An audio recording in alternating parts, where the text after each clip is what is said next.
What is up, everyone? Hopefully you're all doing well. I know it's been a few days since I last posted, and you've probably even seen this information already.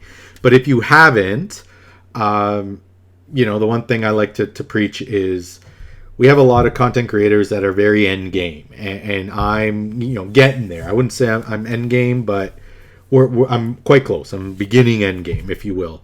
But I don't have nearly what everyone else has. So I try to be real. I try to be realistic to some of the newer players. I try to be realistic to some of the people that are mid to late game, if you will. And what does this actually mean for people like us? But there's a couple of changes. So right now we have smaller change is our clan shop. Yannicka was in here. You buy her, you get 5. 20 a week, 5 weeks, you're able to purchase her and then get her in a fusion. But Yarkle is actually coming in, Yarkle the Scourged. So he'll be coming in as the next champion. So if you haven't gotten Yannicka yet and you really want Yarkle, well, you got to get Yannicka first. But they're great. I mean, even if you don't need them, they're great for champ chases. They're great for clan versus clan. It's a new champ. 30,000 points, easy points. Champ chase, right, gets you that 500 to 1,000 points for pulling these legendaries. Why not? So the only thing at this point I only buy is these accessories. Usually I buy 5 or 6 a week, but they counterattack. Why not? I don't waste. They're so plentiful. I'll just keep buying them 5 or 6 a week. I don't really need my clan coins yet until we get ranked higher. And once our clan is higher level, then yes, I'm going to start saving them for these epic tomes. But at this point, right, use them for the champ, use them for these accessories. Maybe the energy. I bought them once or twice, but don't go crazy. The rest of the stuff is a little kind of overpriced. So that's coming. Small change, but it's coming. But the big change here that everyone's talking about, that's going to make our lives that much better. So right now we have these super raids in Doom Tower, right? So we can come here, we click here, and instead of running it 6 times, we're running it 3 times. We're getting double the rewards, we're spending double the energy, but we're able to run it in half the amount of time. Now, when we're talking about 4, 5, 6 minutes per run in some of the harder levels of Doom Tower, sometimes even 20 minutes per run, I don't want to do that 6 times. Right? I'd rather do it 3 than 6. So, Super Raids was good. It's only for this rotation. And when this rotation finishes, it remains to be seen if we're going to get it in the next rotation or not. I really hope they keep this permanently. But they may bring it, you'll start the next rotation without it. And then, as a week goes by and everyone kind of finishes a full tower, then they'll reintroduce it as they go through the second tower. I think we got super raids, I think I was maybe 10 levels into normal. I finished hard, but 10 levels into normal before super raids came out. So maybe they'll do it like halfway through and then they'll give it to us. I think they should just give it to us permanently. But what is coming now, which is kind of huge, is 2 things. For Faction Wars, we're going to get autos. So we're going to be able to multi-battle Faction Wars. And so what that means is, right now we're going to have to click this. If you're, farming stage 20, you're going to have to click this 3 times, run out, do your 5 3v3s, get another 6 keys, and then do it one more time. Instead, we're going to just auto battle it, right? So click 3 auto battles, click start, and disappear. When one's done, it's just going to restart, and it's going to restart. And for some farming, it takes 2, 3, 4 minutes anyways. Push auto and go make dinner for 15, 20 minutes and go do something else, and then you can come back and they're done, right? Rather than having to come back every 5 minutes to click start again. So that is pretty huge in itself. But what is also coming is super raids for Faction Wars, which is pretty darn cool as well. So instead of like us autoing this and going away for 15 minutes, we're going to auto it and go away for 5. Right? So the tricky thing here is you're going to do it, I would recommend do it once, super raid, get down to 4 left, do your 3v3s, get your new keys, and then you're going to super raid again. That way you're only doing it twice. 2 faction war runs a day times 2. So 4 total faction war runs is what's coming compared to what? 8? 10? If you think about with the extra little 2 over here. This takes time, right? We're going from 8 down to 4, and we can auto them on top of that, right? You can only really, if you think about it, you auto 3, but to be super efficient, just do it once, get your 3v3s in, get your keys, do it a second time, and that way, you've spent 10 minutes of your life, right? Rather than, clicking it once, going away, coming back, you still have to click the next 4 and do an additional 5 minutes. So these are the 2 ways you can look at it. I mean, at the end of the day, it depends on what you're doing. I might run it, go take a shower, come back, and there we have it, right? So really, I only clicked it once.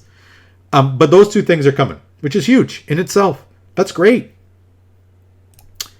But the big change that's coming that everyone's talking about that will be a complete game changer now falls in the team setup.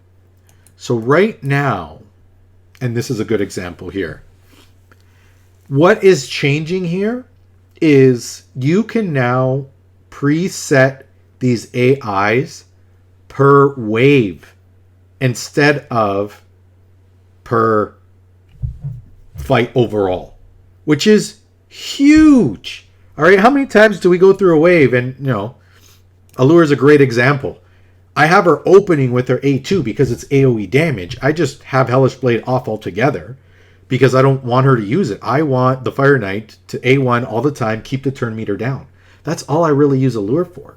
But now what I can do is this setup, and I can do wave 1, Temptation 1, prioritize Temptation 1, Hellish Blade 2, and then I A1 the rest.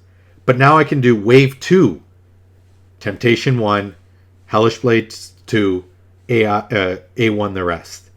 And then when I get to the boss, wave 3, I turn it all off. And that way she's only A1ing. How amazing is that? Right? Cold Heart, same thing, right? Like I have to stagger and set it so that I use this AoE skill right away, but I can't save that Heartseeker for the first hit on the boss, right? Now I can turn off Heartseeker on wave 1 and wave 2, and it's going to be up, ready to go. Obviously, the AI for Fire Knight with Cold Heart is it will not use Heartseeker if the shield is up. So now I can A1 and turn off Art of Pain when I get to the boss. It's going to A1, the shield's going to get down, and then Heartseeker is going to be up, ready to go, fire, and it's going to make everything that much more efficient. All right? So that is kind of what we're looking at here is some of these things, some of the Doom Tower waves, and this is a great example of that. So not only can we do super raids, right? Right now, I manual this team because I can't auto it, but what ends up happening? What do we end up doing, right? I don't want all these champs to have 0 cooldown when I get to the boss. I want them to have their skills up. However, what I end up doing is just manualing this boss because I need to make sure that all my champions' skills are ready to go in the right turn, in the right order, before I get to the boss. And so what ends up happening is I just manual the waves, which takes a while. Why can't I just auto this, right? Now what's going to happen is I'm going to A1 right across the board because I want to make sure that every single one of my champs' turns are fresh and cool down, so that when I get to the boss, I'm ready to nuke in order. Like, I need to make sure that my skills are ready to go for when the boss... And this is all bosses, right? Sometimes, you just want to use skills so that you can clear the waves. Seer is a great example, right? Do I really want to strip all my buffs when I get to a boss and have Seer do that nuke? I kind of want, in 9 times out of 10, I want Seer dead. I don't want her to be alive. I only care for her. Renegade, kind of same idea. I only care for them in order to get me to the boss and then get lost. Iron Golem, prime example. Right? I don't want Seer to be stripping my buffs and stripping my block buffs. I need that. So here's a great example, right? I got all my skills on cooldown. I'm going to decrease the turn meter. I'm going to give him an AoE nuke.